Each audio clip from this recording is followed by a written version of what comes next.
हाँ जी दोस्तों, अनप्लस लर्न पर आपका मैं दिल से स्वागत करता हूँ। अगर आप इस चैनल पे पहली दफ़ा जुड़े हो तो प्लीज़ इसको सब्सक्राइब कर लीजिए और बेल का बटन प्रेस कर लीजिए ताकि आपको सभी वीडियो समय पे प्राप्त होते रहें। तो ये खबर आई है बेसिकली लेट नाइट, और अमेरिका में एफओएमसी की मीटिंग हुई है, जो पॉल साहब चेयर हैं उसके।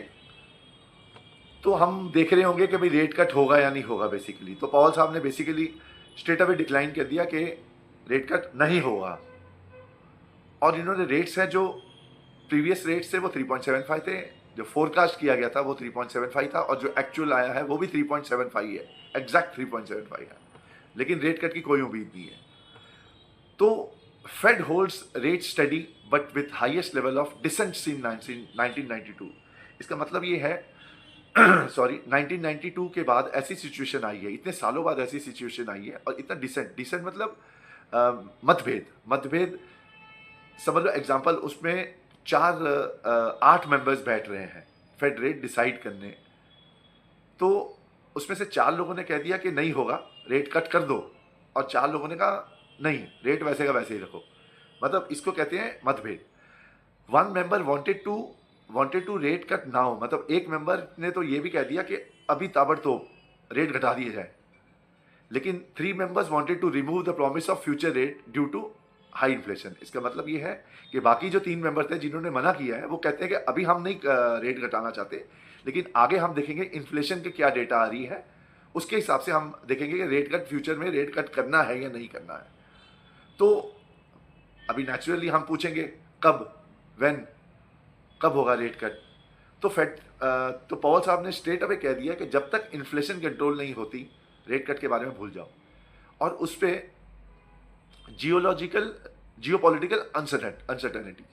The statement added the development in the Middle East, वही मिडल ईस्ट के जो युद्ध चल रहा है अमेरिका ईरान, इसका क्या कहते हैं, इराक का, और जो अनसर्टेनिटी का माहौल है, high level of uncertainty for the economy, वही इन्फ्लेशन बढ़ जाएगी तो उसमें जॉब्स भी नहीं मिलेंगे।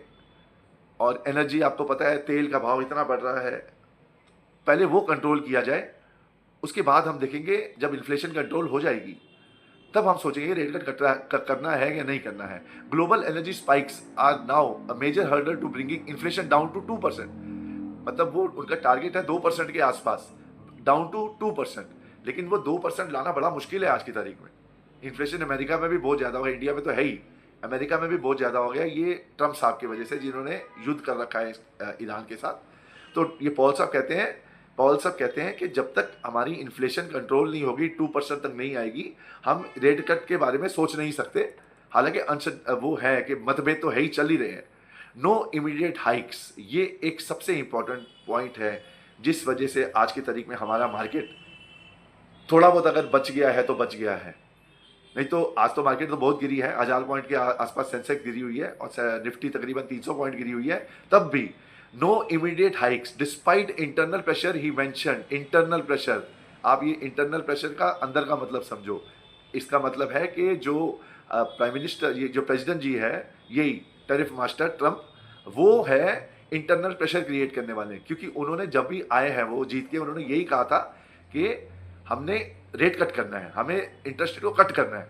ये उसी के बारे में इनडायरेक्टली बता रहे हैं कि despite internal pressure, he mention that no one on the committee is currently calling for a rate cut. ये तो भगवान का शुक्र है कि किसी बंदे ने, किसी 8 की, अगर सपोज 8 मेंबर हैं तो किसी ने ये नहीं कह दिया कि रेट हाइक। अगर किसी ने कह भी दी, आवाज़ भी उठा दी होती रेट हाइक की, तो मार्केट की ऐसी की तैसी हो गई होती। ये जो मार्केट है इसके पता नहीं कहाँ पहुँच गई होती, बहुत गहरी नीचे चली गई होती मार्केट, यूएस की मार्केट भी और हमारी इंडियन मार्केट भी। अब नो इमीडिएट हाइक्स, ठीक है जी। अब आप देखो कि तेल का भाव कैसे उछल रहा है। आज अभी की तारीख में 120 तक पहुंच गया था तेल, अब है 114 के आसपास ब्रेंट, ठीक है जी। और अपना जो WTI वो 110 के आसपास। और आप देखोगे हमारी जो निफ्टी है वो 300 पॉइंट नीचे है तकरीबन, और हमारी सेंसेक्स तकरीबन 1000 पॉइंट नीचे, ठीक है जी, 900 1000 पॉइंट नीचे। अब आप सोच, अब उन्होंने बेसिकली पॉल साहब ने एक वार्निंग दे रखी है। क्या वार्निंग दी हुई है? क्रूड ऑयल प्राइसेस के बारे में। वही क्रूड ऑयल प्राइसेस जो इतने हाइक हो गए, इतने, अभी तो सुबह तो 125 तक भी चले गए थे, तो इतने तेज हो गए हैं ऑयल प्राइसेस, इसकी वजह पूरी इकोनॉमी की तहस नहस हो रखी है। अमेरिका में भी इन्फ्लेशन बहुत ज़्यादा हो गई है, ठीक है जी। तो वो चाहते हैं कि सबसे पहले इन्फ्लेशन कम हो और ऊपर से करेला और उसके ऊपर नींद पड़ा। इसका मतलब ये है कि टैरिफ मास्टर जो ट्रम्प साहब है, टैरिफ इतना लगा रहे हैं। भाई सीधी सी बात है, अगर टैरिफ लगा रहे हो आप अमेरिका पे, अगर बाकी देशों पे, तो जो चीज़ कस्टमर वहाँ पे हैं जो वो 100 रुपये की खरीदते हैं आज की तारीख में बिना टैरिफ के, तो अगर टैरिफ लगा दोगे 50% तो 150 रुपये की हो जाएगी। तो भाई 50 रुपये सरकार के पास तो चले जाएगा, यूएस ट्रेजरी में तो चले जाएगा, लेकिन कस्टमर को तो 150 रुपये देना पड़ेगा ना। कस्टमर को तो 100 की चीज़ 150 में देनी पड़ती है, तो नेचुरली जो उसने 3 चीज़ खरीदनी है वो 2 खरीदेगा, जिसने जिसने 2 खरीदनी है वो 1 खरीदेगा, और जिसने 1 खरीदनी है वो खरीदेगा ही नहीं। अब समझे, पोस्टपोन हो जाएगी सारी। सो कंजम्पशन स्टोरी भी इसमें पीछे पीछे पीछे होती रहेगी। तो यही मूल कारण है जिस वजह से पवन जी कहते हैं कि अभी रेट कट नहीं करना। सबसे पहले वो टैरिफ के बारे में बता रहे हैं, क्योंकि ट्रम्प साहब ने ये भसुड़ी डाली हुई है। ये जो प्रॉब्लम क्रिएट की है, मैनमेड है, ये टैरिफ मास्टर ट्रम्प ने किया हुआ है। और जो ईरान के साथ युद्ध करके तेल के भी ऐसी की तैसी कर रखी है उन्होंने। अब इन्फ्लेशन के बारे में वो फिर वही है जो बड़े हुए हैं। और इसके ऊपर क्या है, न्यू जॉब्स क्रिएट नहीं हो रहे, जॉब्स क्रिएट नहीं हो रहे, और न्यू जॉब्स क्रिएट नहीं होंगे तो फिर लोगों को नौकरियां नहीं मिलेंगी, और लोगों की जो नौकरियां है उसकी तनख्वाहें नहीं बढ़ेंगी, तो और इन्फ्लेशन वैसे हो रही है। तो इस वजह से हर चीज़ में मतलब नेगेटिव ही नेगेटिव, इसका पूरा नेगेटिव इफेक्ट आ रहा है। जैसे तेल हाइक का और इन्फ्लेशन का और वॉर का, उन पे तो आ ही रहा है, साथ में इंडिया भी भुगत रहा है और बाकी देश भी भुगत रहे हैं। अब एक और बहुत इंपॉर्टेंट पॉइंट नोट किया जाए, he strongly defended the Federal Reserve independence from political pressure and leadership transaction. ये पॉल साहब कह रहे हैं, he strongly defended the Federal Reserve independence. इसका मतलब ये है, अंदर की बॉटम जो अंदर का मीनिंग है वो ये है कि वो चाहते हैं कि ट्रम्प साहब जो अंदर दखलंदाजी कर रहे हैं, जो पावर जी को बार बार प्रेशराइज कर रहे हैं, उनको कह रहे हैं रेट कम करो, रेट कम करो, रेट कम करो, वो चाहते हैं कि पॉलिटिकल प्रेशर और लीडरशिप ये इसमें पॉलिटिशियन को नहीं आना चाहिए। ये उनकी जगह नहीं है, ये हमारी जगह।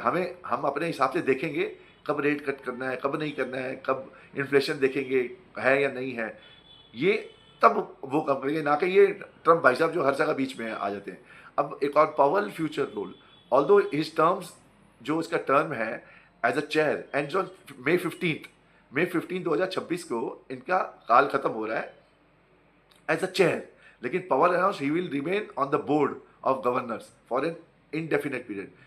इसका मतलब ये है कि चेयर से तो वो हट जाएंगे, क्योंकि 15 मई में उनका टर्म खत्म हो रहा है, लेकिन बोर्ड ऑफ गवर्नर्स है, उसमें इंडेफिनेट पीरियड के लिए वो रहेंगे। ये पॉवल साहब ने कहा है, ठीक है जी। अब हम देखेंगे कि ये भी एक बोल रहे हैं पॉवल साहब कि लोग खर्चा बहुत कर रहे हैं, मतलब कोई रुकावट नहीं है, जैसे खर्चा कर रहे थे वैसे ही खर्चा कर रहे हैं। मतलब घर लेने हैं, डेबिट कार्ड यूज़ कर रहे हैं, पैसे उड़ा रहे हैं, मतलब कहीं पे कोई कंट्रोल नहीं है। तो इस वजह से इन्फ्लेशन का खतरा बढ़ेगा, और इनको देखना चाहिए कि मतलब जो सिटीजन्स हैं कि उनको थोड़ा खर्चे पे कंट्रोल करना चाहिए। खर्चे पे कंट्रोल का मतलब है थोड़ा सेव करना चाहिए पैसा। तो ये तो हो गई interest cut, rate cut, economic factor, monetary policy के बारे में। अब इसमें हम इसका इम्पैक्ट देखो। अब इसका इम्पैक्ट देखोगे तो कल हमने देखा था डाउ जोन्स देखो 280 पॉइंट नीचे थी, ठीक है। आज पता चलेगा फ्यूचर्स, कल 280 पॉइंट नेगेटिव थी और नैस्डैक हल्की सी पॉजिटिव थी। और हमने देखा कि गिफ्ट निफ्टी 120 पॉइंट के आसपास नीचे गिरी हुई थी, लेकिन आज जो मार्केट खुली है वो 300 पॉइंट खुली है, 300 350 पॉइंट तक चली गई थी एक बार निफ्टी नीचे। तो इसका इम्पैक्ट हो रहा है जो Fed Reserve. Brent crude price 120 के आसपास चल रहा है, जो 125 भी हो गया था, ठीक है। और हमारा डॉलर की भी ऐसी तैसी हो रखी है, डॉलर भी मतलब 95 कभी भी टच हो जाएगा, 94.92 भी था, और शायद आज में 95 भी टच हो जाए। तो डे लो की तरफ ही जा रहा है, ये भी एक नेगेटिव ही है इंडिया के लिए। अब हम एक न्यूज़ और कवर कर लेता हूँ, जो एग्जिट पोल आ रही है। एग्जिट पोल जो पोल जा रहे हैं वो जैसे बंगाल के है, उसमें तो मिक्स्ड रिएक्शन आ रही है, समझ नहीं आ रहा। कोई कहता है कभी बीजेपी आ जाएगी, कोई कहता है कांग्रेस अपना ये आ जाएगी, अपना तृणमूल कांग्रेस आ जाएगी। अब ये तो भाई रिजल्ट आएगा जब 4 मई को, तभी पता चलेगा क्या। ये तो मिक्स्ड एंड मैच है, कन्फ्यूजन चल रही है। अब एक और न्यूज़ है, Rajiv Bajaj to exit Bajaj Finance board after current term. मतलब ये राजीव बजाज जी हैं जो अपने फाइनेंस बोर्ड से तो हट रहे हैं, लेकिन वो एमडी है, वो वहीं रहेंगे, लेकिन वो वहाँ से उस पोस्ट से एग्जिट हो रहे हैं। और वारे एनर्जी के बारे में Q4 रिजल्ट्स आए हैं, उसके प्रॉफिट रॉकेट 71% हो गया है इंक्रीज, और इन्होंने 10,000 करोड़ फंड रेजिंग के बारे में सोचा है, अप्रूव कर दिया इन्होंने, और ₹2 का डिविडेंड दिया इन्होंने। तो आप देखोगे कि ये मैंने आपको न्यूज़ दे दी है सारी जो इम्पॉर्टेंट है शेयर बाजार के लिए। और आज आप देख रहे हो वारे एनर्जी का जो रेट चल रहा है 10 साढ़े 10% के आसपास गिरा हुआ है रेट।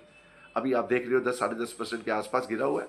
और ये जो क्या कहते हैं इन्फ्लेशन का खतरा है, ये इंडिया में भी बहुत बढ़ रहा है। और आप $120-125 अगर क्रूड चला जा रहा है ये, तो पक्का आज नहीं तो कल ये इंडिया में ये पेट्रोल के रेट बढ़ाएंगे। 100% बढ़ने ही बढ़ने हैं रेट, ये इलेक्शन के बाद पक्का बढ़ जाएंगे रेट।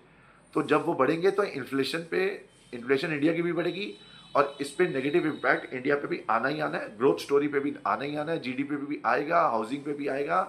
और जो कंज्यूमर सेंटीमेंट है, जो जैसे कस्टमर्स है, हम जो एसी फ्रिज टीवी खाना पीना जो हम लेते हैं, बाजार में जाते हैं कपड़े लत्ते लेते हैं, हर चीज़ में इफेक्ट आना ही आना है इन्फ्लेशन का।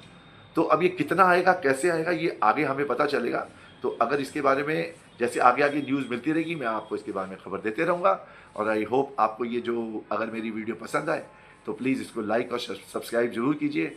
और आप लाइक और सब्सक्राइब करोगे तो मेरा मोटिवेशन बढ़ेगा।